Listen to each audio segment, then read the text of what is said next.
B ചരിത്രത്തിൻ്റെ ആദ്യമായിട്ട് എനിക്ക് ഇങ്ങനത്തെ ഒരു കോംബോ എന്ന് വെച്ച് കഴിഞ്ഞാൽ പ്രൊവോക്കിങ്ങും പിന്നെ അതുപോലെ ഇറിറ്റേഷനും പിന്നെ എന്തൊക്കെ വന്നാലും അത് തരണം ചെയ്ത് പ്രൊവോക്ക് ചെയ്ത് അതിനനുസരിച്ച് കട്ടയ്ക്ക് നിൽക്കുന്ന ഇവർ രണ്ടുപേരും തമ്മിലൊരു കോംബോ വന്നു കഴിഞ്ഞാൽ പിന്നെ നോക്കണ്ട.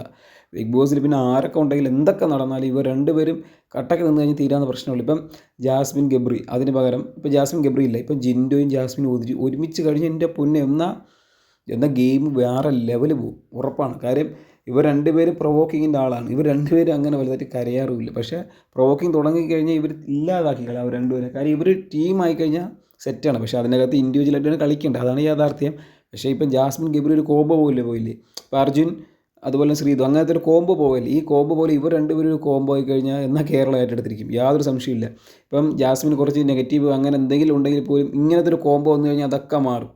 കപ്പടിക്കാൻ ഒറ്റയ്ക്ക് നിന്ന് കഴിഞ്ഞാൽ ഇവർ രണ്ടുപേരും നിന്ന് കഴിഞ്ഞാൽ പിന്നെ ഭയങ്കര എന്ന് വെച്ചാൽ വോട്ടിങ് തന്നെ ഭയങ്കര രീതിയിലുള്ള ഇതായി പോകും. കാരണം അമ്മാതിരി റേറ്റിങ്ങും കാര്യങ്ങളൊക്കെ. കാരണം ഇവർ രണ്ടുപേരും കിടുക്കാച്ചി പ്ലെയറാണ്. ഗെയിം കളിക്കുന്നതിൽ ഇവർ രണ്ടുപേരും പോയിട്ട് വേറെ ആരുമില്ല. കാര്യം മൈൻഡ് ഗെയിമും അല്ലാതെ ഫിസിക്കലും മെൻ്റലി എല്ലാവരും തളർത്താൻ പറ്റി രണ്ടുപേരെന്ന് ഞാൻ പറയും. നിങ്ങളോ?